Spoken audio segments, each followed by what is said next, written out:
Okay. Good afternoon, everyone. I will call this meeting of the Health and Human Resources Subcommittee of the Finance Committee to order, and would recognize the members that are in attendance. We had a little bit of a conflict as we're getting started this evening, but it's actually, we're in pretty good time-wise as the members are rolling in. I will just check to make sure we have all of our members assembled here before we proceed. Senator Vogel, you on the line? Yes, sir. Okay, very good. Afternoon, Mr. Chairman. Counted for, and the members in the room, I'll just have you speak up and identify yourself. Senator Deeds. 3D right here, and Adam Evans, just want to wait for a minute. We'll be right back. Okay. Senator McClellan. Senator McClellan. Okay. Senator George Barker, representing parts of Northern Virginia. Okay, very good. I think we have the entire subcommittee. I'm Senator Hanger, Emmett Hanger from Augusta County. I think we have the entire membership of our subcommittee accounted for this afternoon, with the exception of our co-chair, Senator Janet Howe, unless she joins us then virtually here in a few moments. So with that, for those participating in this meeting on Zoom, please remain muted until you have a question or need to speak. When you do speak, make sure you introduce yourself so that we know who's speaking. Also remember that this meeting is being recorded and that your video is visible at times. If you need to step away, be sure to turn your video off. Last week we had a rather lengthy meeting. We received budget briefings from the 4 largest health and human resources agencies. They provided a lot of information for us to absorb in one meeting, but there are only a few more weeks until the committee must report this budget. The short session is always time constrained for us, and we have to get right to it. At this point, the subcommittee will only have 2 more meetings before we will have the responsibility of reporting a budget out. So at those meetings, we will cover other important budget topics, hear any bills referred to the subcommittee, time permitting. We may have invited stakeholders, testimony, and certain budget proposals that we will consider. For today, we have 2 presentations. The first is a presentation by JLARC staff on their study of private special education day school costs, something we've wrestled with in the past. Some of those on JLARC have already been briefed on this study, but today the entire subcommittee will receive a condensed version.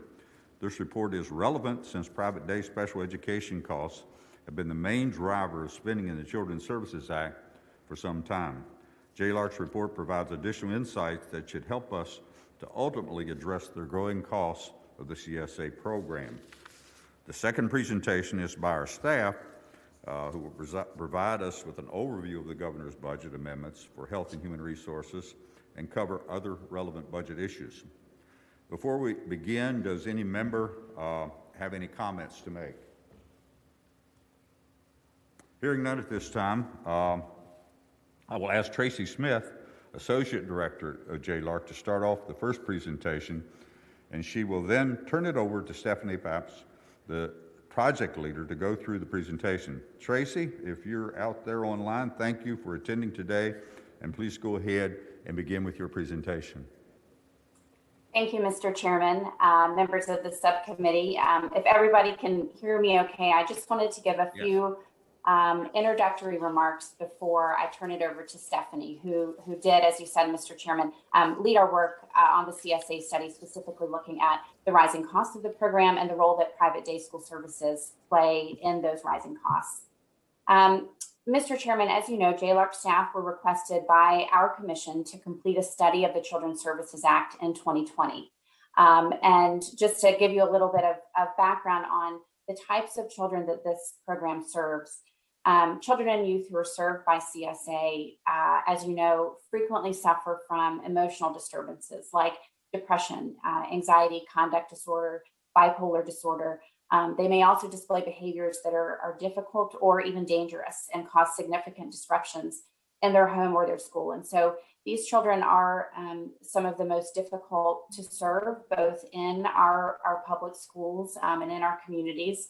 And certainly the services that the CSA program provides to them are costly, but also necessary. And while our study did focus a good bit on private day school and the reasons for the increasing cost of the program, I did want to make the subcommittee aware that our report was much broader than that, and that we looked at the program as a whole, how it's being implemented at the local level by the individual local CSA programs, and how it's being overseen at the state by the Office of Children's Services. And so I know we don't have time to get into those findings and recommendations today, but certainly would refer you to our report to the extent that you have time to get a sense for how the program as a whole is working outside of private day school.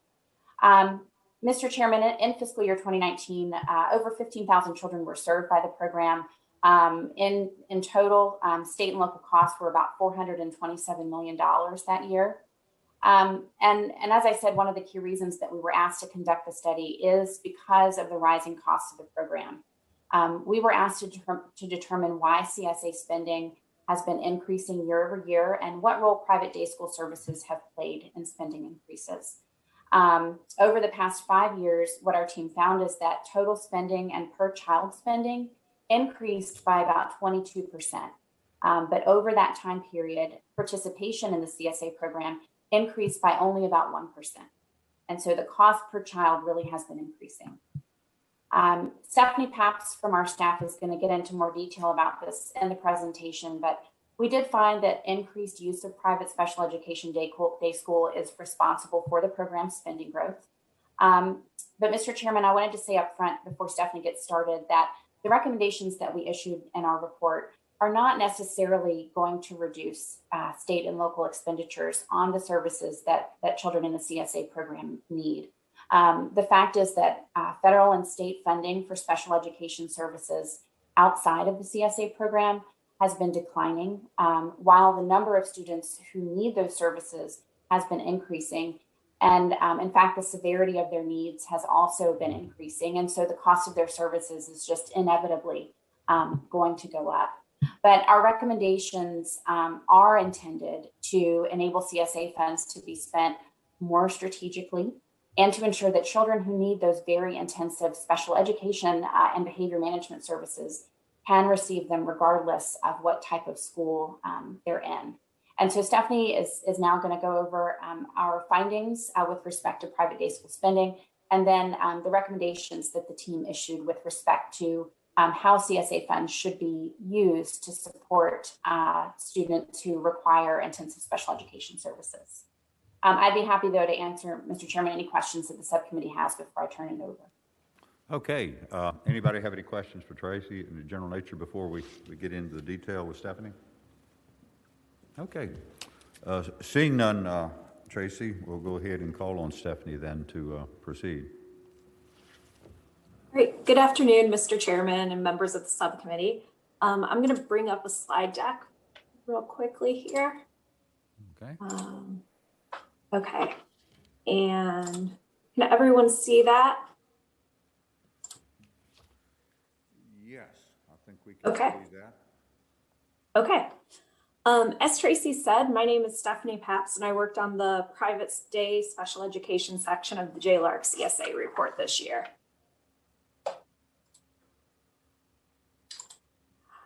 In this first section of the briefing, I'll provide a little bit of background on these schools and who they serve and discuss why spending for this service has been increasing. Spending in the CSA program has really been driven by an increase in spending for private day school services. The other types of services funded through CSA have either been relatively steady or declined in the same time period. Spending on private day school, though, has more than doubled since 2010, growing by approximately 14% per year. If spending on private day school continues to grow at this rate, eventually private day school spending will constitute the majority of CSA spending. Private day schools serve students with disabilities who exhibit extremely challenging behaviors and as a result cannot be appropriately served in a public school setting. Slide 4 shows how private day schools differ from public schools. Generally speaking, the main differences between a public school and a private day school is the size of the school and the student to staff ratio. Mr. Chairman, the study mandate asked us to examine why private day school costs have been increasing over the past several years. We found that the increases in private day spending can be explained by three factors: increasing enrollment, increasing tuition rates, and a greater use of services by those students enrolled in private day schools. Slide 6 quantifies the impact of each of those three factors on private day school spending. The total increase in private day spending over the 10-year period was $105 million. Increasing enrollment in private day school is the largest component of the spending increase over the past 10 years. It accounted for 50% of the increased spending. The other half of the spending increase is explained by a greater use of services and tuition increases. In the next few slides, I'll provide more details about these different components of the spending increase. Enrollment in private day schools increased by 50% from 2,800 children in 2010 to 4,200 children in 2019. One factor influencing that enrollment increase is that more children are being enrolled for the first time, and this appears to be happening because the number of children that are exhibiting challenging behaviors has increased. As part of our research, we interviewed 23 special education coordinators with local school divisions across the state. And they shared with us that children that are coming to them with more intensive needs than they have in the past, and they're exhibiting those intensive needs at younger ages. The data seems to support that a greater number of children have challenges today than they did in the past. The percentage of children who have experienced trauma or been identified with autism, a behavior problem, or anxiety have all increased over the past several years. A second factor influencing enrollment increases is that children are being placed in private day school at younger ages. Slide 9 shows how more children are being placed in private day school when they're in elementary school versus being placed in private day school for the first time when they're in high school. A third factor influencing increasing enrollment is that children are staying in private day school for longer periods of time. When children are placed in private day school at younger ages, they tend to stay for longer than children who are initially placed at older ages.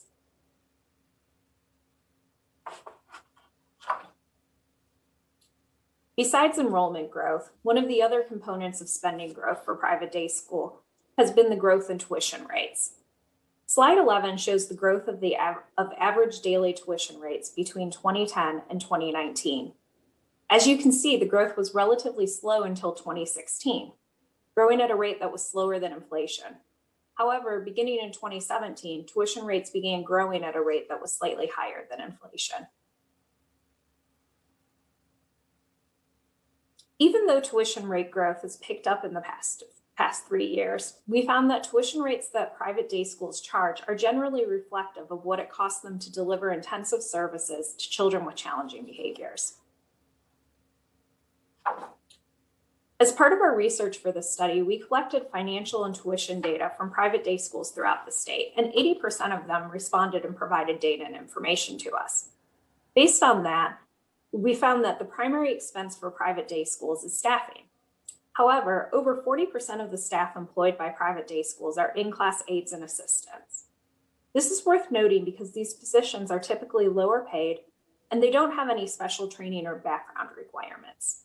These staffers typically have a bachelor's degree, although some schools only require a high school diploma, and they receive on-the-job training.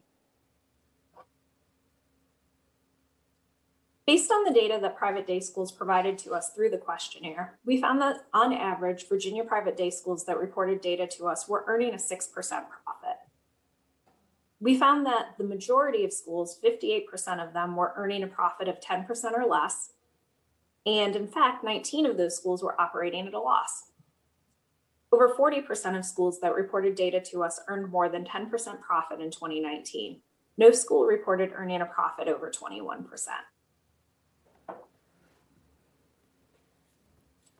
Stakeholders both at the state level and the local level currently have very little insight to what tuition rates are, how tuition rates compare among schools, how tuition rates vary among programs, what tuition rates include, and how tuition rates can change over time.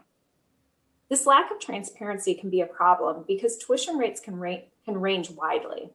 Private day schools that provided information to us reported annual tuition rates ranging from as low as $22,000 per year to as high as $97,000 per year. OCS is required to maintain the online service fee directory, which providers can report their rates to. However, the information is all self-reported and OCS doesn't validate the information. Further, the directory doesn't allow users to easily compare rates among providers or over time.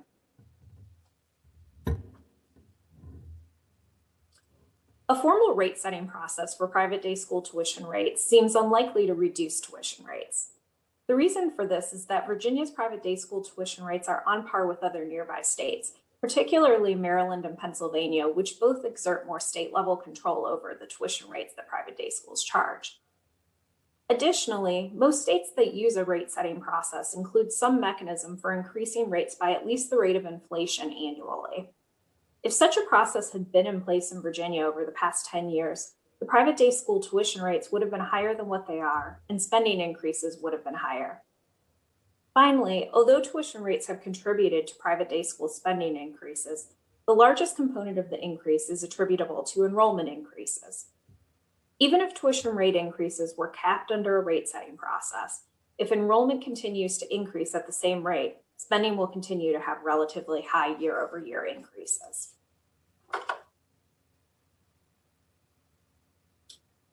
While the report does not recommend a rate-setting process for tuition rates, the report does offer two recommendations aimed at increasing transparency around the tuition rates that private day schools charge.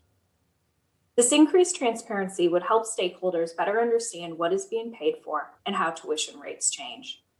One of the recommendations is to develop a standardized way of reporting tuition rates so that the tuition rates that one school reports can be compared against the tuition rates that another school reports. The second recommendation is that the General Assembly should consider making the annual reporting of tuition rates a condition for private day schools to receive state funding.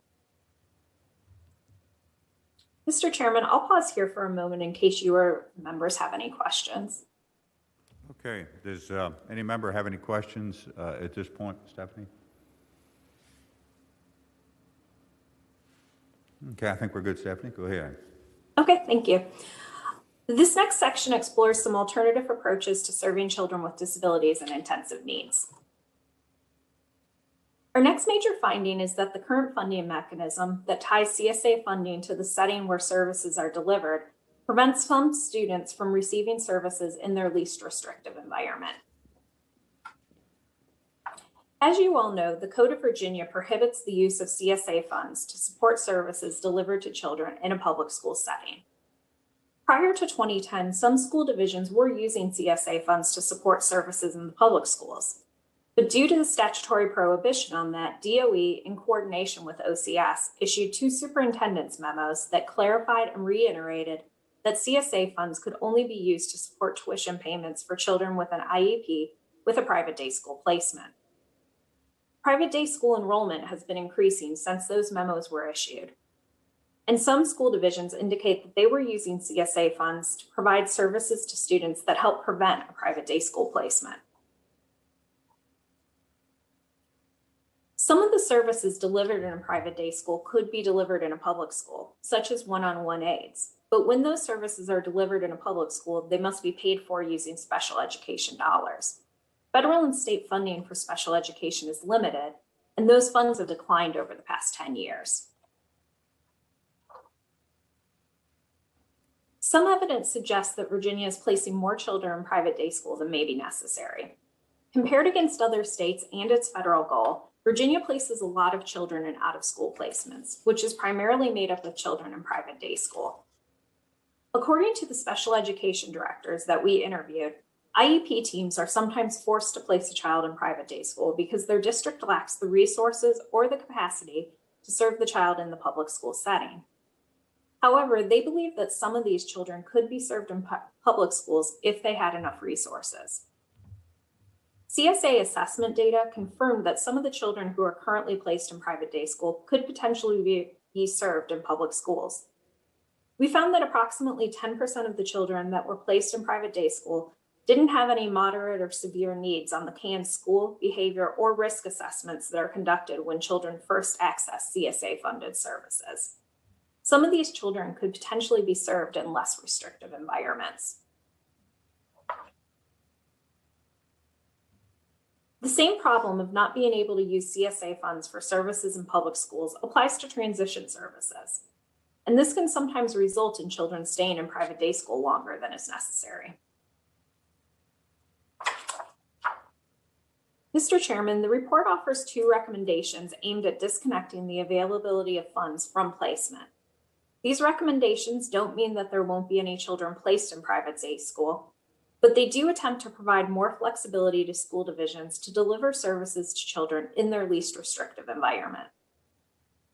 These 2 recommendations are directed to the General Assembly, and they recommend that the General Assembly amend state law to allow the use of these funds for intensive services delivered in public schools, including for transition services. Our next finding is that while private day school costs are driving the CSA program spending, the program has no authority over private day school placements, quality, or operations. Throughout our research, we heard that IEP teams, which are school-based teams, make the decision about whether a child will be placed in a private day school. This was confirmed by our interviews with special education coordinators, as well as the responses to our surveys of CPMT chairs and CSA coordinators. Typically, the placement decision is made before the CSA program ever becomes involved in a child's case. Once the CSA program does become involved, the FACT and the CPMT have no legal authority to influence the decision to place a child in private day school or to transition a child back to a public school setting. We found that for private day school, the CSA program is really acting only as a fund source for these children. While OCS does not have any oversight role for private day schools, DOE does have some oversight responsibilities. First, DOE inspects and licenses private day schools. As part of this process, DOE conducts regular site visits to the schools and has contact with the schools throughout the year. As a result, DOE has an on-the-ground presence and relationship with the private day schools that OCS doesn't have. Second, the Appropriations Act directs DOE to collect and publish performance data on the private day schools, and that effort is beginning this year. As a result of the lack of control that local CSA programs have over private day school placements and the lack of any oversight role for OCS, the report recommends that funding that is currently used for private day school placements should be transferred to the Department of Education on July 1st, 2022. This recommendation has a delayed implementation date because it also recommends that DOE use the next year to develop a detailed plan of how it will administer the funding. The next couple of slides will briefly discuss some of the major decisions that would need to be made to implement these 3 major recommendations. If implemented, these 3 recommendations would constitute a major change in how these funds are used and administered. And there are a variety of items that should be considered before implementing them. One issue that will need to be considered is what should the criteria be to access the funds? There are at least 3 different options that could be used to set this criteria. A second consideration is how the funds should be used within special education at DOE. Next, a decision should be made whether the funds should remain sufficient. And finally, a decision will need to be made regarding what local state match rate should be used. The CSA match rates that are currently used for private day school are different from match rates aligned with the composite index. If the match rates were changed to align with the composite index, some localities will pay more and other localities will pay less. Finally, these 3 recommendations don't have to be implemented at the same time, and they could be phased in over time. For example, the recommendation to allow these funds to be used for transition services could be implemented right away before the other 2. The other recommendation to allow the use of these funds in public schools for intensive services could also be implemented prior to moving the funds to DOE, as long as appropriate criteria for the use of the funds were established. Mr. Chairman, that concludes my presentation. Tracy and I are both available to take any other questions you or the members may have. Okay, members have questions now? Mr. Chair, Senator Deeds? is there a written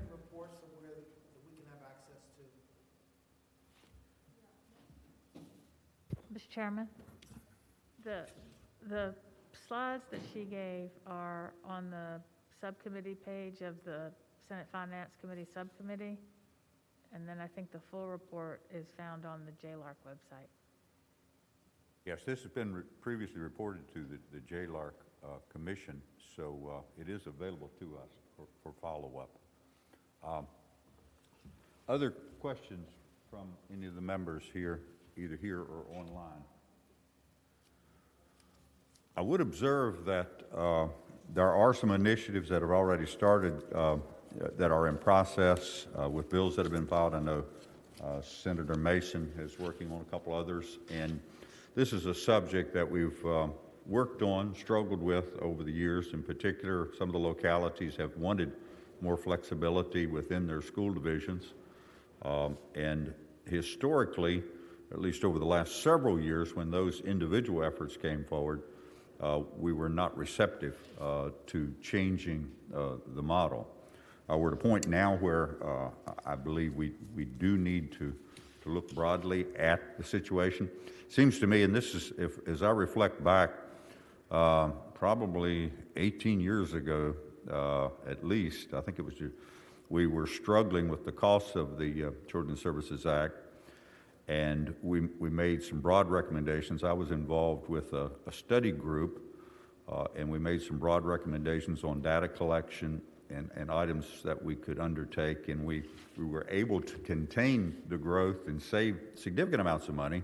I say save, it depends on how you look at it, but we were able to reduce during the Kane administration our expenditures by over $100 million in the program.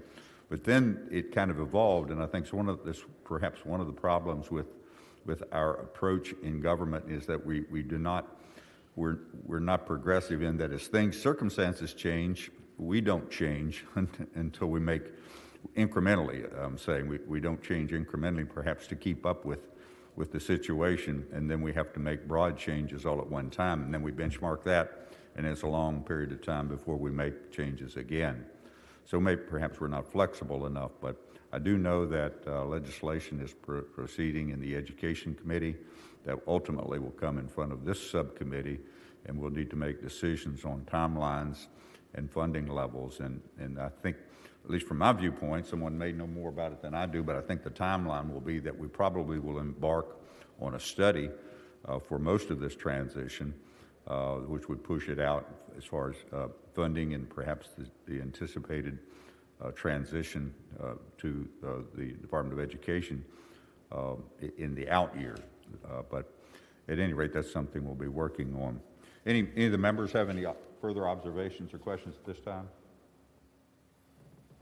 Seeing that, I believe, thank you all for the good work that you've done. You always do a very good job of framing the issues for us and giving us options to consider in dealing with, in this case, some very difficult funding issues for us and problems that we've encountered in maintaining a viable system that's effective for the children that we're trying to serve and not overly costly either for the state or for the localities as we partner in providing those services.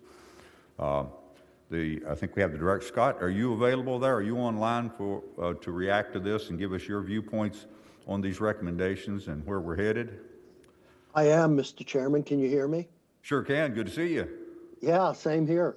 I want to thank JLARC for the really thorough and thoughtful both research and set of recommendations. Generally speaking, I think you have framed the issues well. It's always a balance between cost and meeting the needs of these very significantly challenged young people and their families. We have generally supported the recommendations that JLARC has put forward. And I would just say a couple of things. One is, as Tracy, I think, mentioned, that some of the recommendations, while making sense from a policy perspective, may not result in any cost savings. And by widening the scope of where CSA funds could be used could result in expanded costs, and that would be something to keep in mind. And the other thing, I think, just for the committee and for the General Assembly generally to think about is the broader policy question of where funding for students with disabilities, particularly those served in the public schools, but more broadly, should reside, and whether it makes most sense for that to reside with the educators who are most aware of and giving them the flexibility to, I think as Jay Lark has pointed out, the lack of flexibility does result in some challenges in meeting the children's needs. So we do look forward to working with the various pieces of legislation and budget amendments that are being introduced around this. And my office stands always ready to provide you, Mr. Chairman, and the other members with technical assistance in any way that you should need that from us. Okay. Thank you, Scott. We look forward to following up with you on this as we work on these JLARC recommendations and as the legislation evolves and ultimately gets in front of us for funding considerations. Any members have any observations at this time on the report from JLARC or from Director Reiner? Okay. Well, I want to thank all of you all for being available today to share this information with us, and we look forward to working with you over the next few weeks as we make our recommendations to be included in legislation and with decisions we make in the budget as far as funding levels. Thank you very much. Okay, with that, I believe we're ready to transition into staff guiding us through some of where we're at with the governor's budget recommendations. Mike, are you on the line? Yes, Mr. Chairman, can you hear me? Sure can. I can hear you and I can see you. Great. It's good to see you. Hopefully I can see you in person at some point in the future. Yeah, we hope so. It's a little bit awkward operating this way, but we're making do. Yes, we always make do. So I will share the presentation with you. Hopefully you can see that now, full screen. Yep, sure can. Great. So as y'all recall, last week before the full committee as staff, we provided the high-level overview of the Senate Bill 1100 governor's amendments to the biennial budget. So today I'm going to go in a little bit more detail, Health and Human Resources, and try to identify other budget issues as we go along. I know that the last subcommittee meeting last week, like the chairman said, we covered four of the larger HHR agencies, and that was a lot of information. Of course, I will be providing a lot of information today, but I'll also try to make it concise and try to focus in on the information that you all really need as you think about budget decisions, which you will be making over the next couple weeks. So just give you an idea of like what I'll cover. This is basically just trying to highlight, I'm going to touch on the five like biggest agencies in HHR, and within each component, I've looked at proposed governor's amendments, as well as potentially other budget issues, how federal stimulus funding may affect some of those budget decisions, as well as just to highlight some of the agency report. You know, there are many reports the agencies are required every year. So I tried to include some just to highlight some of them, even though there are many more that are out there.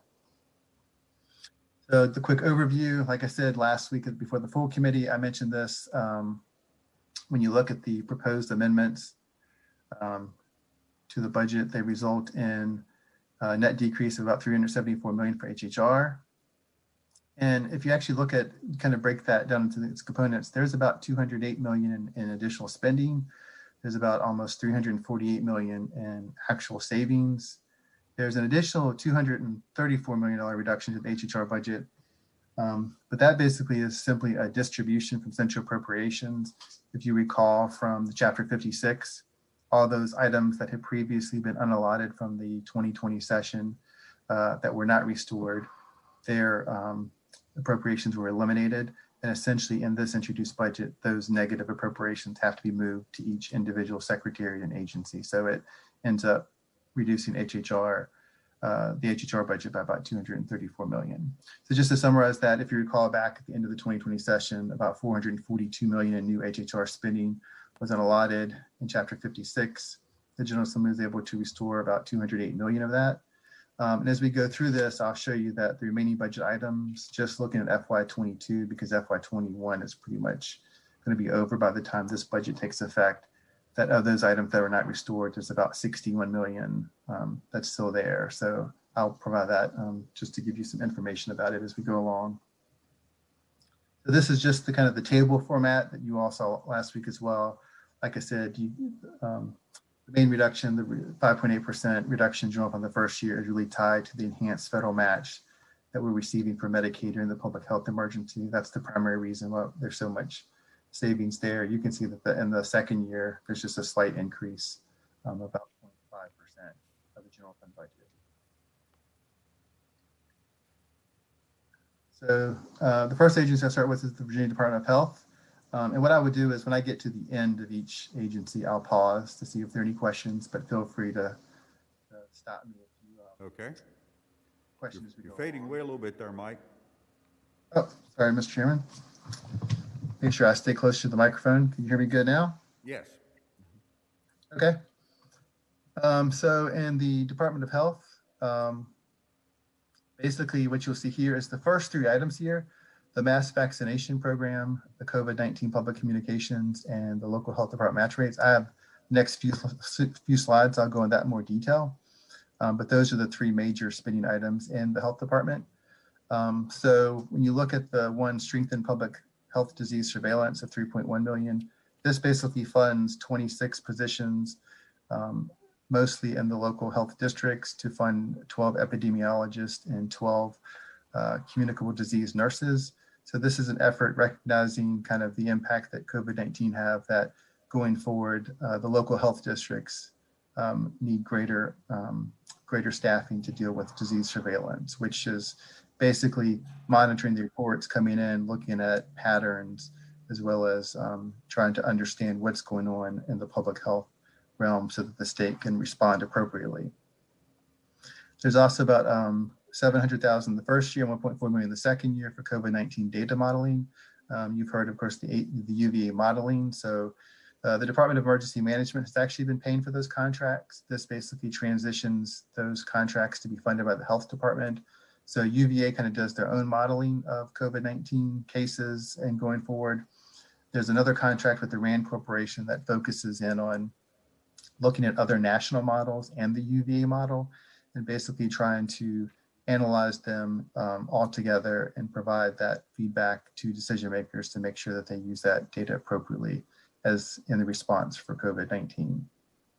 The next one's about 1.3 million the second year, is related to IT bandwidth for local health departments.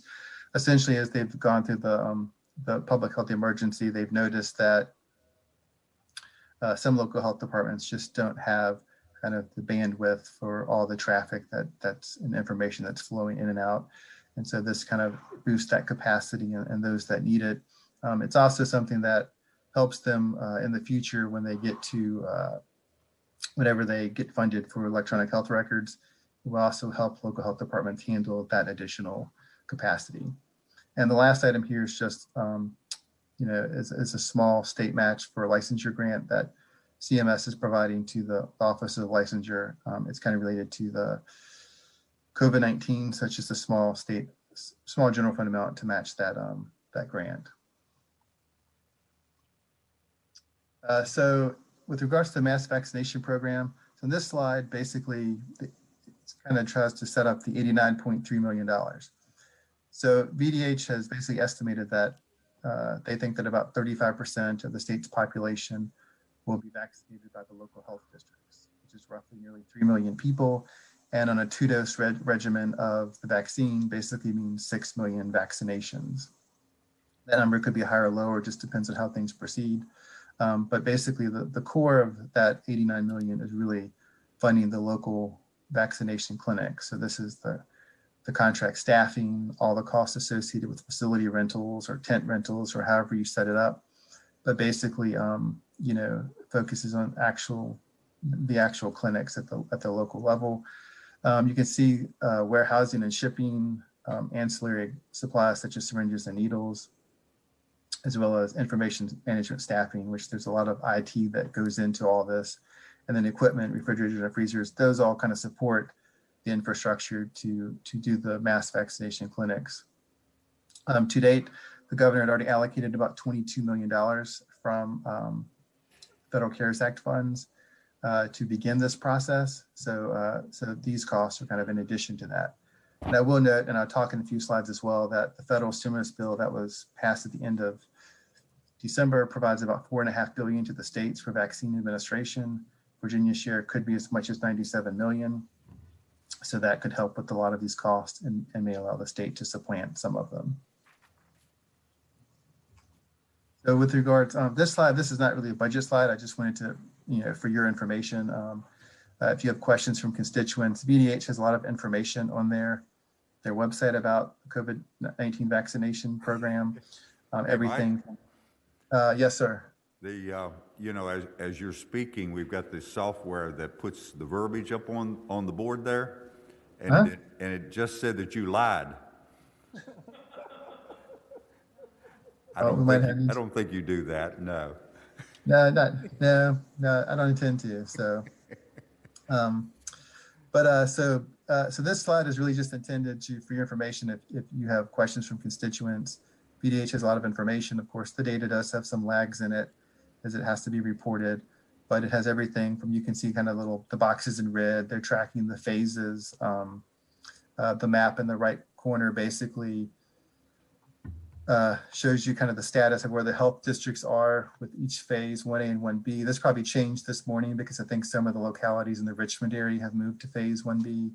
But then it also has a lot of statistics about how many people have been vaccinated to date and that sort of stuff. So if you want to, you can see the website as noted there on the top right. So certainly y'all can refer to that if you want to dig into any of the detail or pass it on to your constituents. So this just gives you detail, this slide on the public health communication. There's about 19 million in the budget for this. So it kind of gives you the breakout. Most of it, the media buys is about 11 million. So this is purchasing the TV, radio, social media, advertising to kind of do the public health campaigns, not just for the vaccinations, but also for COVID-19 to remain with social distancing, wearing masks, things of that nature, kind of that whole package of information. Mr. Chairman, Yes, Senator. do you want us to hold questions, or can I ask a question now? Now that you're, go ahead, ask your question. Mike, you referred to the media buy for the public service announcements. Do we know if those are in different languages? It's, Mr. Chairman, Senator Eben, it probably is. You see the third thing down is for translations. Oh, I'm sorry. Okay, great. Thank you. Well, I mean, how much of it, I mean, that's a good question. How much of it is, I mean, how many different languages you're doing and stuff like that. I can certainly follow up with them and see the reason I ask, Mr. Chairman, is that I know in my area that the Latino population is pretty substantially impacted. Okay. Mr. Chair. Yes. Just to follow Senator up Barker, Senator Barker has a question. Yeah, just to follow, well, actually, it wasn't so much a question, just to follow up on what Senator Eben was saying. And, early in the process, in the pandemic last March and beginning of April, there was not effective outreach to a lot of the Latinx community in Northern Virginia. And so our largest number of cases as a percent of population by far was in the areas where there's a high concentration of people from Hispanic descent. They actually had the lowest mortality rate, for a variety of reasons, I think. And Fairfax Hospital learned a lot from some of the treatments that they were providing to some of these people. But after that, then the Fairfax County reprioritized what they were doing and made the outreach into that community the number one issue, because it was where you would get the most benefit out of that. And I'm sure they are doing the same thing with all this now for the vaccine. So. Okay, thank you, Senator Barker. Chair, Mr. Chair. Yes, Senator McClellan. If I can just add to that, because I think they often get overlooked in this conversation, is that the same thing happened with the AAPI community, which has a number of languages that are spoken in a number of communities across Virginia. And alluded to this in a question of Commissioner Oliver when he spoke before us, but one of the things that we have seen in both the Asian Advisory Board and the Latino Advisory Board have pointed this out. It's also true in some of our lower income communities, that the communication overly relying on the internet, press conferences, even in some cases newspapers, is not getting into some of our communities. And I'll give you an example. In Richmond Public Schools, there are a number of people where the only way they know when Medicaid enrollment is open or other similar communications is through flyers in their kids' backpacks. Well, they're not going out right now. And a lot of those communities early on in the pandemic were not getting information clearly on the disease, masks, the mandate, et cetera. I think this has been flagged, but I'm hopeful that some of this funding is going to be not just for, newspaper advertisements and internet communication, but actually flyers going into these communities and being handed out in multiple languages. Because for some communities, that's the only way they get information. Okay, thank you for that point, Senator McClellan. Any other points right now? Okay, Mike, go ahead. Okay, and Mr. Chairman, to that point, I can certainly follow up with the Department of Health and get more details. I mean, certainly the last item that you see on this slide related to targeted communications, that kind of comes from their work group in equity. So, so part of that was to target certain groups like Latinos and African Americans and other groups that may need to address in other ways. But that's certainly something the subcommittee could look at and maybe needs to provide more direction or guidance to the administration on how they should use this funding. But I'll follow up on that. Okay, thank you. So moving on to the local health department match rates. So essentially, and Dr. Oliver talked about this last week as well, the cooperative health budget, pretty much it has not been changed in over 50 years. So it is supposed to be based upon some level of ability to pay. The match rate for localities is anywhere from as low as 18% to as high as 45%. And like I said, it hasn't changed. So, but in the governor's introduced budget, it proposes to update that. The net effect of it is, as you can see here, is about 59 localities would see that their local match rate would drop by about 11 percentage points, generating savings for them. 53 localities would see an increase, an average of about 6 percentage points, which would have an increased cost for them. What's in the governor's proposed budget is $8.5 million to cover the increase in the cost of the state share for those 59, where the locals will see some savings, and then $1.7 million to hold harmless the 53 that would otherwise see an increase in cost, but only for FY22. The one thing I do want to note on this is this change is really only talking about the state versus local match at the local health department that the localities have to contribute. It doesn't in and of itself increase the amount of funding for local health departments. So if a locality saved money, there's no guarantee that they would necessarily leave it in the health department for additional services. It just means that the locality doesn't have to contribute. They could do it, but it's certainly their prerogative. But I did want to make that point that in and of itself, all it's trying to do is, and it's not to say that the Commonwealth shouldn't look at this since the formula hasn't been updated in over 50 years. But that's essentially what the proposal does. Okay. Mr. Chair? Yes, Senator Barker? One other issue there. I mean, this has been an issue that's been discussed but never funded over the last quarter century, I guess, in the General Assembly. But part of what also happens is that there are significant supplements from localities in some of the urban areas, at least, that go well beyond what the match rate is required. And those supplements provide additional services, but they also provide higher salaries than otherwise would be the case. And that's particularly important in at least four of the 5 health departments in Northern Virginia have put in local governments have put in substantial amounts of money to deal with those salary issues and everything, because the state salaries in Northern Virginia don't don't help you much with the cost of living, particularly housing costs. Okay. Okay, Mike? So moving on to this slide 11. And you'll see this, I do this for the other agencies too. This is just a status of the restorations. So remember, these are things originally unallotted when the pandemic began. Some of these things were restored in Chapter 56. So this, at the top here, you'll see that in kind of the light blue, it just shows you where the governor has restored additional items. So for VDH, that includes this wastewater infrastructure manager, and then restoring the pass-through for Special Olympics of $10,000. Everything below and kind of the gray just shows you those items for which are still were eliminated but have not been restored, but were of course approved last in the 2020 session. So not to say that they all need to be restored, because that depends on available resources, but just to note they're out there. So it's things like, I won't go through each line, but like the Behavioral Health Loan Repayment Program, the Nursing Preceptor Incentive Program, those were efforts to continue to try to address some of the workforce issues that we see in the healthcare space. And you can see others as well. As we go through the other agencies, I'll show this to you as well. Okay. So just to note for the BDH, non-general fund and language items.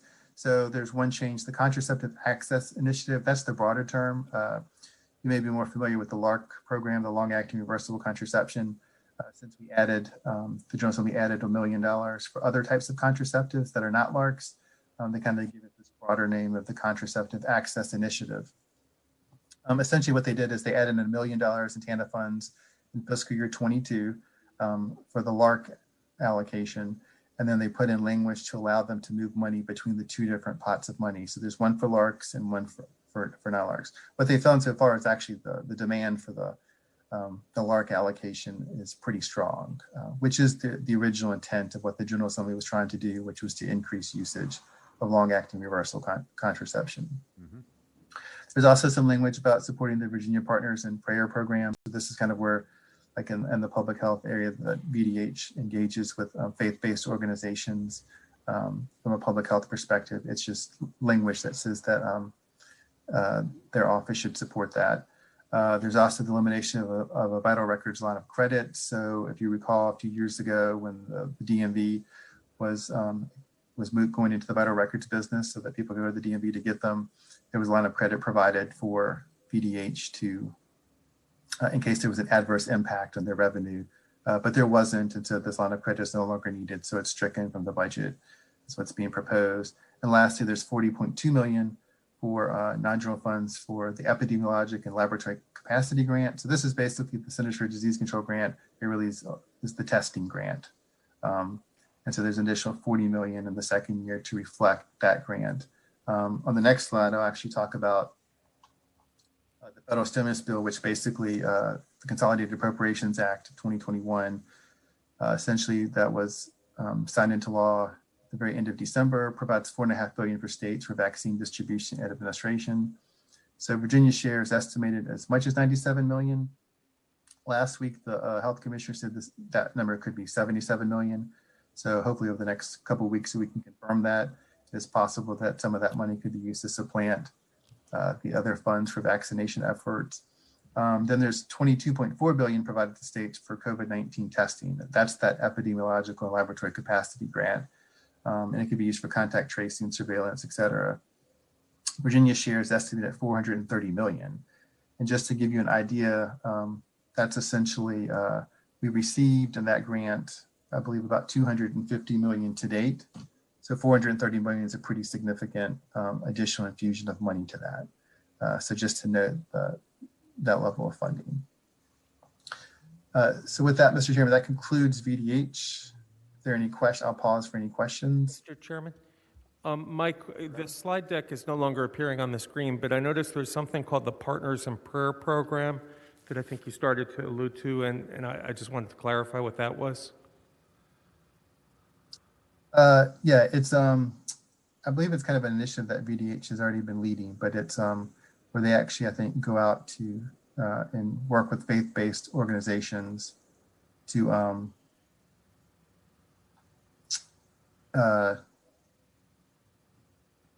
basically for public health communications and that sort of stuff.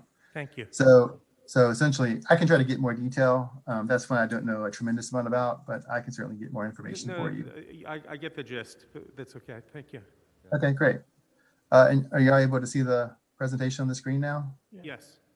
Okay, great.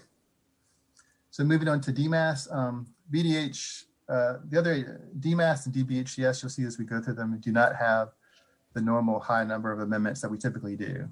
So these actually will be a little bit faster.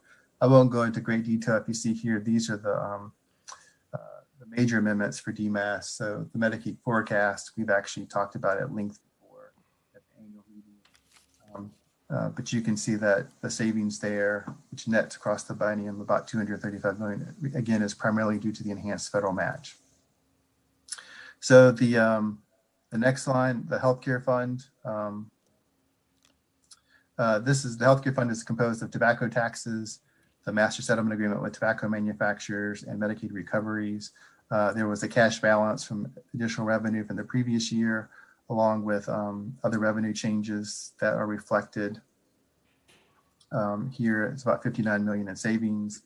Children's health insurance programs and involuntary mental commitments, they reflect both the enhanced federal match in FY21, as well as just kind of the general reduction that you see or in utilization of some services. So that actually has impacted the programs due to COVID-19. So all those items generate the savings that you see at the bottom line. So just to note, many of the other things in DMAS are more administrative in nature.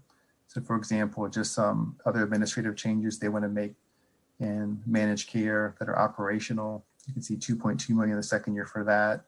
There's 1.7 million related to interoperability and patient access requirements. So these are federal requirements related to patients being able to move their basically move like their information if they switch managed care companies. So there's requirements for their health information to follow them.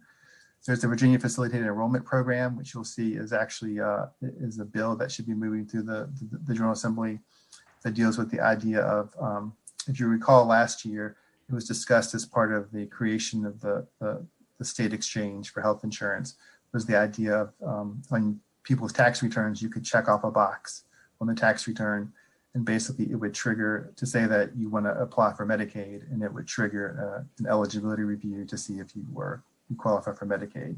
The whole idea of basically trying to facilitate enrollment into the program. So the next one is actually an additional service, providing doula services in Medicaid.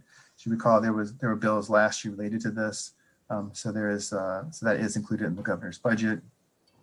There's also Medicaid coverage for the COVID-19 vaccine for the non-expansion population, about $1 million. So this is just to note that preventative services in and of themselves is not a mandated service by the feds for Medicaid, and it's not required in Virginia Medicaid. However, in the expansion population under the Affordable Care Act, preventative services were mandated.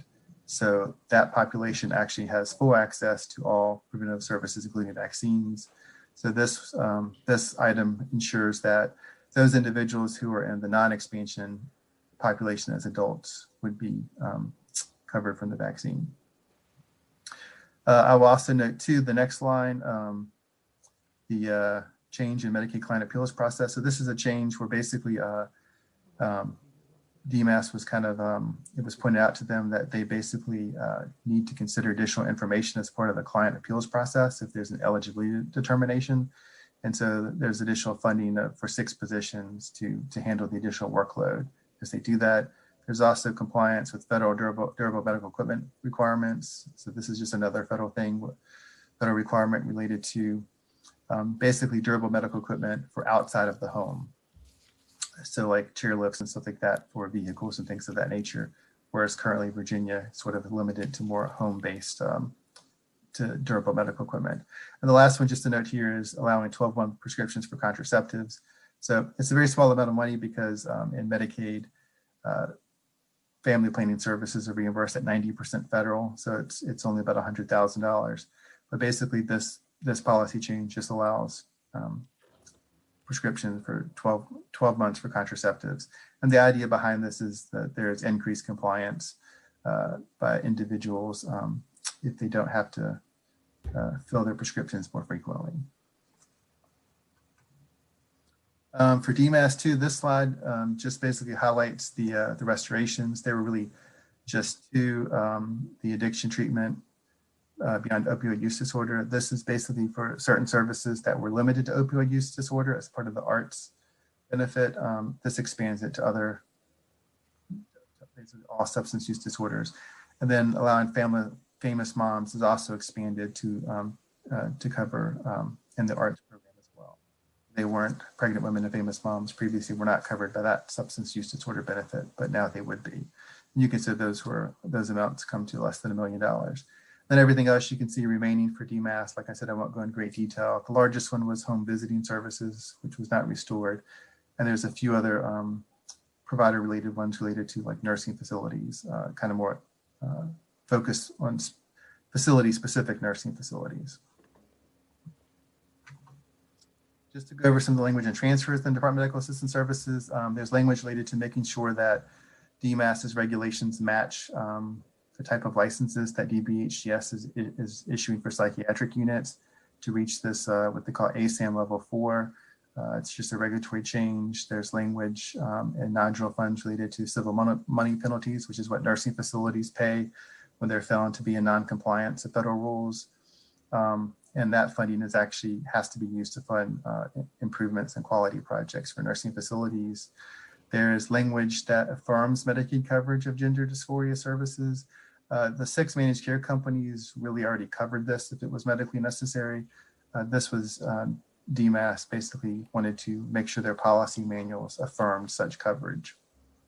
There's also language allowing pharmacy immunizations. So right now, a pharmacist would pretty much just be paid for the dispensing fee of the drug. Vaccine administration takes more effort. So this was set at an administration fee of about $16 that pharmacists would be paid under Medicaid if they do the immunizations in the pharmacy. There's also language that extends the telehealth services post-public health emergency. So there's language that a lot of that was very helpful during COVID-19. And of course, continuing many of those items is something important, I think, to the program. The next one is there's also authority to transfer funds. As you recall, the Commonwealth Center for Children and Adolescents is not billing Medicaid because they're seeking the proper accreditation for Medicaid payment. So the state Medicaid funds, this would give them the authority to transfer if it was needed to make sure that the facility remains whole. There's also language related to supplemental Medicaid payments for the state Veterans Care Centers.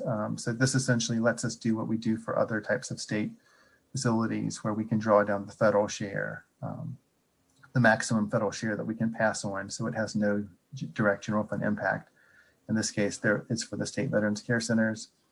There's also some transfer of some funding from DMAS to DSS related for some administrative activities, just under $1 million. So this screen, slide 18, basically just highlights the enhanced federal match for Medicaid. It was extended, so this is something that the subcommittee will be looking at to include in their budget here in a few weeks. Essentially, we received 6.2 percentage points. The normal rate is 50%, so Virginia is receiving 56.2% federal match for every quarter in which there's a declared public health emergency. That was extended to April 21st. So Medicaid will continue to receive this enhanced match through the end of fiscal year 21. So that additional quarter is estimated at $128.5 million in general fund savings. However, with the acceptance of that money, the state must also continue coverage and not disenroll anyone during that period. So those costs are estimated, additional costs to Medicaid of $38.2 million. So there's a net savings of just over $90 million.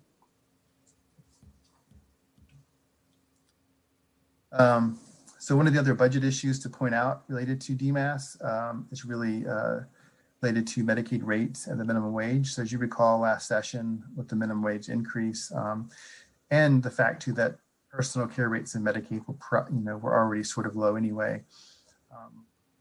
But the budget issue that the subcommittee will have to look at is that the minimum wage, which of course increases May 1st, 2021 to $9.50 per hour, It then increases to $11 per hour on January 1st of 2022.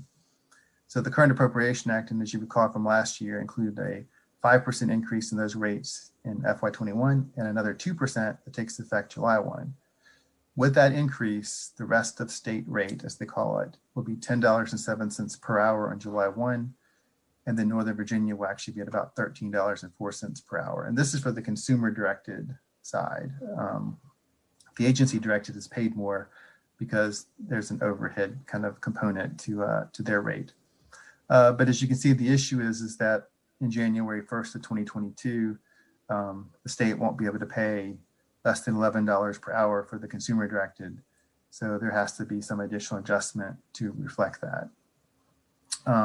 Just if you wanted to take that rest of state consumer directed rate to $11 per hour, that would require about a little over additional 9% increase in the second year of the budget. The other thing to note, of course, is this doesn't reflect anything. Other providers, of course, as the minimum wage goes higher, will start to feel salary compression and other impacts as well. So that other rate increases going forward will also matter. I will note too that in the special session, you all had unallotted the $300,000 for a rate study to kind of start to look at this, so that the General Assembly could receive some analysis of how the minimum wage increases, kind of the staffing cost of providers, and then what type of rate increases will be needed over the next few years to try to address those cost increases for providers. That study is, I think, underway now, but I believe it's still several months before there will be any results back from it. And just a few select reports that I mentioned before. So I won't go into great detail here, but there's certainly you can look at, and I can certainly provide them to you if you're interested. There was a report about looking at the feasibility of sick leave for personal care workers, and that one, it looked at the idea of using Washington State as a possible model. And you can see there listed some of the things that the report indicates that a state would have to look at in order to implement such a program. There's a report on the merger of the state's two managed care programs, which basically DMAS concluded should be merged into one unified managed care program. And they seem to think that they could even do that by July 1st of 2022. There's a report on the reimbursement for school health services, which the subcommittee looked at last year. And basically what that concludes is that, and I believe there is going to be a bill on this year, that the current cost-based methodology could be extended to reimburse for Medicaid eligible students for services outside of their individualized education plan. Right now, they're pretty much restricted to services provided under that plan. There's also a report on basically the fast track drugs and emergency breakthrough technologies. This is the concern, as you recall, from the managed care companies, that when drugs like Zolgensma came out the previous year, which was like the $2 million drug, how do we recognize very expensive drugs that come into market, and yet Medicaid really wasn't budgeted for them? So that kind of report looked at that as well. So, Mr. Chairman, that concludes DMAS. If there are any questions. Any questions on DMAS area? Okay, go ahead and proceed then to behavioral health. Great. Mr. Chairman, again, like I said before, behavioral health doesn't actually have a lot of changes. As you recall, back in the special session, you all actually restored much of the mental health, behavioral health funding. So that kind of put them in a good place for this. But I will note, here are the spending items. So the main one here is the COVID-19 surveillance cost of state facilities. And I'm sure you all receive the emails of when they close facilities to new admissions because of COVID-19 outbreaks. But this is funding for testing, contact tracing to kind of control those COVID-19 infections within the facilities. There's the pilot program for dementia patients. As you recall, Commissioner Land talked about that last week quite a bit. Again, it recognizes that dementia is a medical condition, not a mental health condition, and that there are probably more appropriate places for dementia patients than to be in state hospitals. So this is funding to fund some pilot projects and try to find diversion programs for people with dementia. There's also some more administrative things like IT upgrades at Western State Hospital So again, with the expansion of Western State Hospital, their IT infrastructure needs somewhat of an upgrade. There's administrative costs for the mental health alert system or the Marcus alert. Essentially, this is just some of the ongoing costs of the call center and outreach campaign, just some additional things to kind of fill out the administration of that as that gets implemented. There's IT security improvements for agency systems, which is something DBHS has been requesting for several years because they have a lot of different systems. They want to make sure that they are as secure as they could be. There's also the SIS assessment. So this is for the waiver populations. As the number of individuals in the waiver grows, of course, you have to do these assessments when they enter the waiver and also every 3 years. So your funding to sustain the SIS assessment increases over time. The last item I noted here is the transfer of the 8.8 million general fund of LIPOS funds. This is the money that they pay for inpatient services as opposed to sending the CSB's pay, as opposed to sending them to a state hospital. You may have heard from your CSB about this one because some of them don't love this idea. The department believes that it's a better way to manage the funds and to reallocate the funds between CSBs to those who most need it.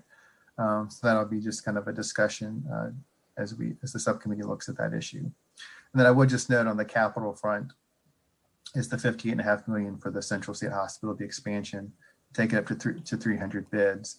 That will be something considered in the capital outlay subcommittee, but just to note it here, it's the same request as you saw in the last couple of years as well. So just the restoration status in DBHDS, you'll notice the pharmacy costs in state hospitals, that was restored and actually increased a little bit beyond the restoration to cover their increasing costs. The $2.5 million for discharge assistance planning funds, this now fully restores what was previously approved in the 2020 session. You all had restored $10 million in the special session. The Step Virginia administrative funds, which was originally a JLARC recommendation of the $726,000, that was restored or proposed to be restored. The workforce training related to behavioral health redesign, there's some money there restored, and then the pass-through for the Jewish Foundation for group homes. And as you can see, there's actually only about 6 items kind of remain in DBHDS that were not restored. So things like the forensic discharge planning for jails. And most of it, if you look at the bottom ones, are actually related to staffing and security at the facilities. The language proposals in DBHDS, there's language related to providing flexibility. As you recall, last session, money was provided for children's acute inpatient care as alternative to the Commonwealth Center for Children and Adolescents to try to find other options to relieve pressure off that facility. So what you see, the language basically wants to allow community options or step-down options and not just limit it to private inpatient care. There's also language to extend the suspension of the annual inspection requirement during the state of emergency for their inspectors so that they don't have to do them in person unless they have to. There's language authorizing emergency regulations to make sure that the children's residential licensing regulations in the department match what the Families First Prevention Services Act requires in the DSS world. There's also flexibility in the use of crisis intervention team training funds. So this was some funding provided a few years ago. And this basically just allows them to use it in the most effective way to promote crisis intervention teams. And then lastly, there's elimination of some of the training center reporting requirements. As you all know, that over no more 4 training centers were closed, and that multi-year process as that happened, there were quite a few reports required of the department related to the training centers, and some of those reports are eliminated in the proposed budget. Just other select reports, I won't go into great detail. Some of these are interesting if you want to follow up with them. But there was one related to program and community options to reduce the sexually violent predator population at the Virginia Center for Behavioral Rehabilitation. I didn't summarize them there because they have, I think they had 7 kind of different options that we presented. There's the Children's Inpatient Work Group report. That one's also fairly detailed too, where they did a lot of work to figure out how to relieve pressure off of CCCA. was the acute psychiatric bid registry work group, which basically indicated that the acute psychiatric bid registry needs to be enhanced to make it more user friendly so that they can for the hospitals. There's also the plan for the disposition of the vacant surplus properties. So if you want to learn more about all the different buildings and the acres of land that DBHDS either currently has or have already been surplused, that report, it's a very detailed report that will show all this. And it also does cost estimates of what it would take to sort of do demolition on some of those sites and that sort of stuff. So they did provide a pretty good, robust report of that. There's a report on the PAC teams, Program of Assertive Community Treatment. So, which does kind of indicate what we think is that PAC teams do save us money as long as you basically, they continue to follow best practices. And then lastly, there's a report on alternative transportation for adults and children under a TDO. That report just kind of provides an update on where they are rolling it out as they rolled it out through the different regions. So that, Mr. Chairman, that concludes behavioral health. I'll pause for any questions. Questions? Okay, keep going, Mike. All right, so for Department of Social Services, they actually do have quite a few amendments. You can see the first two are savings here, 2.9 million of savings. So the Federal Foster Care Program, Title 4E, also receives, it actually uses the same match rate as Medicaid. So the enhanced federal match actually saves us money there. And with the extension to another quarter, the state will receive an additional quarter of savings. So you could expect to see another 2.9 million in savings in fiscal year 21. The child welfare forecast was slightly down. You can see about 1.6 million over the biennium. Other items, the SNAP error repayment and reinvestment in training. So that's really focused on the fact too that Virginia error rate for SNAP continues to exceed kind of the national average, and so we get a penalty. The term reinvestment is used is because the feds give you an opportunity to reinvest some of the funds to try to improve the error rate. So you can see the cost associated with that is about $4.5 million over the biennium.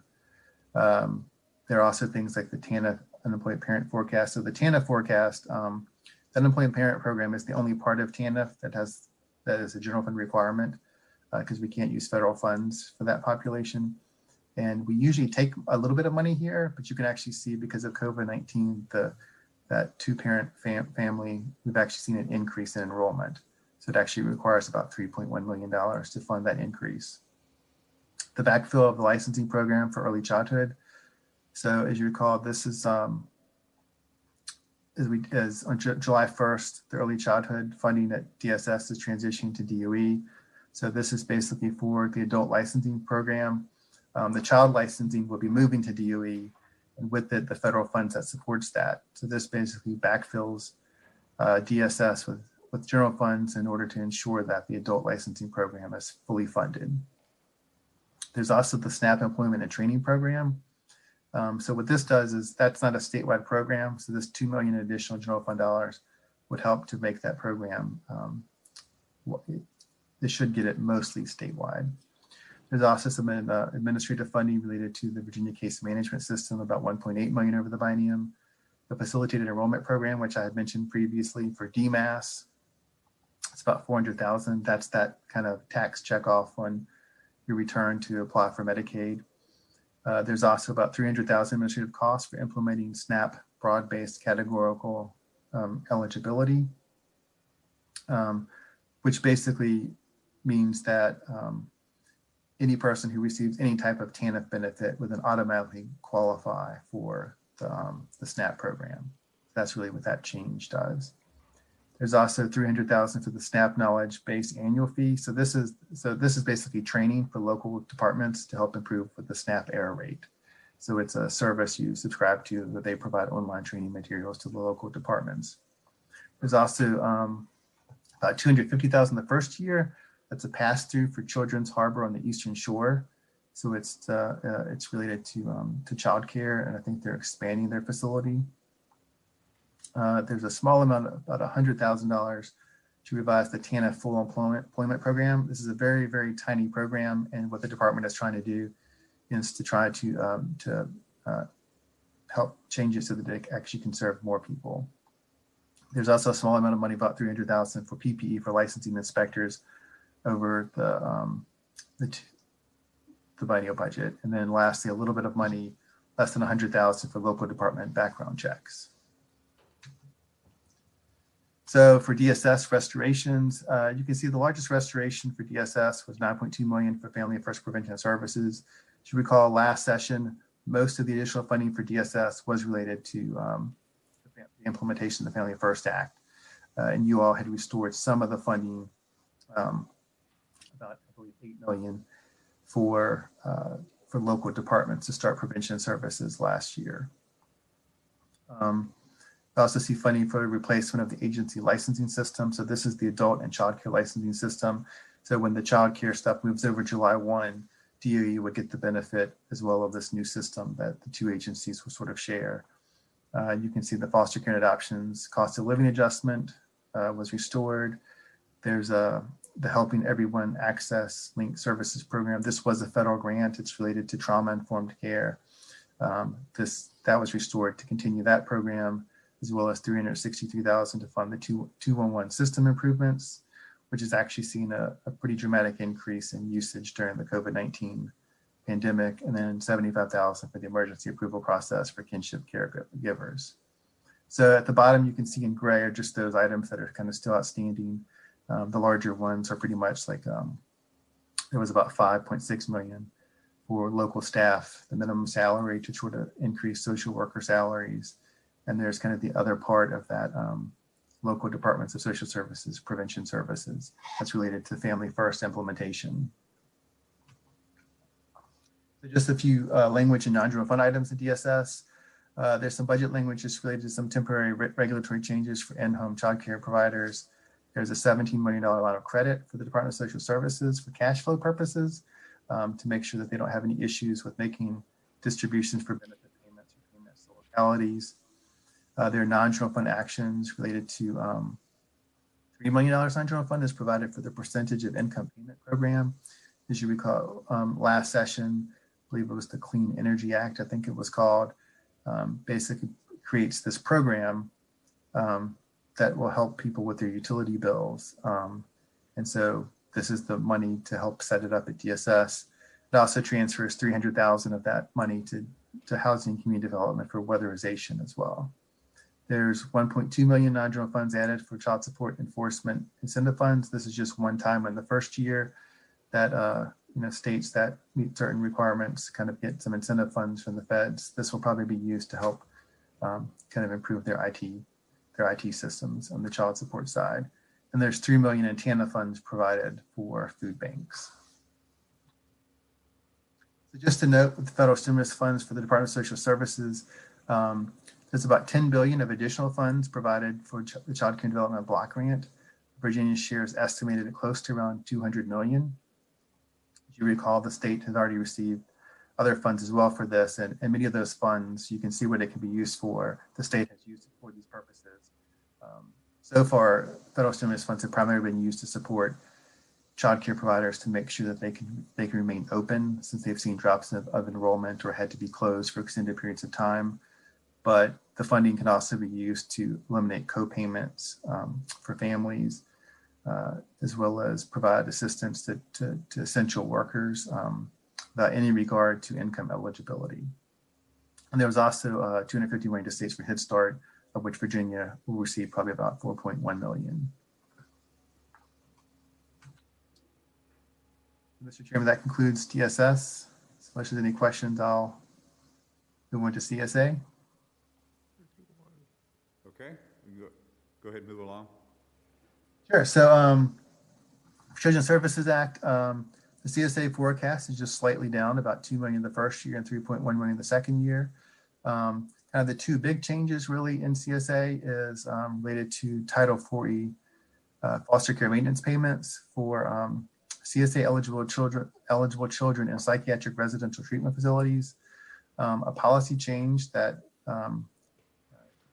UMass has indicated the feds require, even though we're still looking into this, is that basically all the costs of those kids in a psychiatric residential treatment facility must be covered by Medicaid. So the maintenance payments can't be covered by Title 4E. So what this basically does is it shifts it to CSA to CSA and Medicaid, but really the net financial effect, it actually saves the state overall money, but that's because it's shifting, because it's CSA, it actually does shift some of these costs to localities. The other shift is congregate foster care. So as you know, that the Families First Families First Prevention Act basically requires that the congregate care settings for foster care children must meet certain standards. We call them QRTPs. And so right now, there's only a few of those that meet those standards. And when the act takes effect, or when the implementation begins July 1st, essentially what happens is any kids that have to go into congregate care, basically CSA would pay for them and not Title 4E. So DSS actually transfers some of that money out to CSA. So it kind of is the net cost of about $100,000 in fiscal year 22. And the last thing I'll note is you know that, JLARC already presented on the rate setting for private day or the cost issues with private day special education services. So what the introduced budget does is it actually delays the implementation date of rate setting to July 1st of 2022, which is just pushing off by 1 year because the rate setting process was paused because of funding issues and because of the pandemic. And then it proposes 100,000 general funds in the second year to support administration of the rate setting process by CSA. So I'm sure that as the subcommittee looks at the CSA issue and the private day issue, rate setting and how that factors into it will certainly be part of that discussion. So Mr. Chair, that concludes CSA, and just basically, I think, 2 more slides. Okay. So for other health and human resources agencies, these are the smaller agencies, but no less important because they certainly provide a lot of important services to the clients that they serve. But in the Department for Deaf and Hard of Hearing, just to note, there's $332,000 increase for the cost of Relay Centers services. So the Relay Center, it's actually been declining for years as individuals have been moving more and more toward internet-based communication. But they've actually seen, due to COVID-19, an uptick in cost to it. Excuse me, Mike. Mike, are we supposed to be seeing a slide now? Do you see? You don't see a slide? Got it now. Yes. Okay. Great. Nope. Go on. So anyway, so the Relay Center, I've seen that uptick, but it doesn't have a general fund impact because, as you recall, the Relay Center is funded from the Communication Sales and Use Tax. So it kind of comes off the top before the money is distributed to localities. In the Department of Health Professions, there's the non-general fund adjustment to support 11 positions to increase the number of disciplinary staff that they have. And the Department for Aging and Rehabilitative Services, there's language modifying, allowing the agency to use some general fund savings in the department to fund, to draw down additional federal funding for vocational rehab services in FY22, about $2.8 million. And then for the Department of Blind and Vision Impaired, you can see there is a restoration of some funding to fill some vacant positions in the independent living program. And then there's also some additional non-general funds provided for the Virginia Industries for the Blind, which have seen an uptick in business during the COVID-19 pandemic, and also requests for them to have $1 million line of credit for cash flow purposes. The very last slide here is just the restorations and other agencies. None of these are restored. These are just the outstanding items that remain unrestored. But in CSA, there was $50,000 for training funds. You can see in DARS, there are things like the Brain Injury Services and Centers for Independent Living. And in Blind and Vision Impaired, there was workforce services for vision impaired individuals. And I will note that there are several or quite a few member budget amendments that restore a variety of these things that you'll be seeing once they become public in the next few days. Mm-hmm. So with that, Mr. Chairman, that concludes my presentation, unless there are any questions. Okay. Mike, that was a lot of information for us. Thank you for working us through this. And we actually concluded right on schedule with what you had published here that we had discussed. So, but it was a lot to absorb. Any member have any follow-up questions? Not? Okay. Now, Mike, I guess next Monday, we'll be focusing on perhaps member amendments and any bills that might have been referred to us by that time. Yeah, Mr. Chairman. So yeah, next Monday, I think we will, yeah, any bills that are referred, we'll just have to see how many there are. So we may take up those. Yeah, I will probably do just, probably provide you with just a brief overview of the member amendments, as well as you mentioned at the beginning, we may have some select invited testimony by different stakeholders. Okay. To address some of these issues. All right. Thank you very much. If there's no further business, the committee will rise.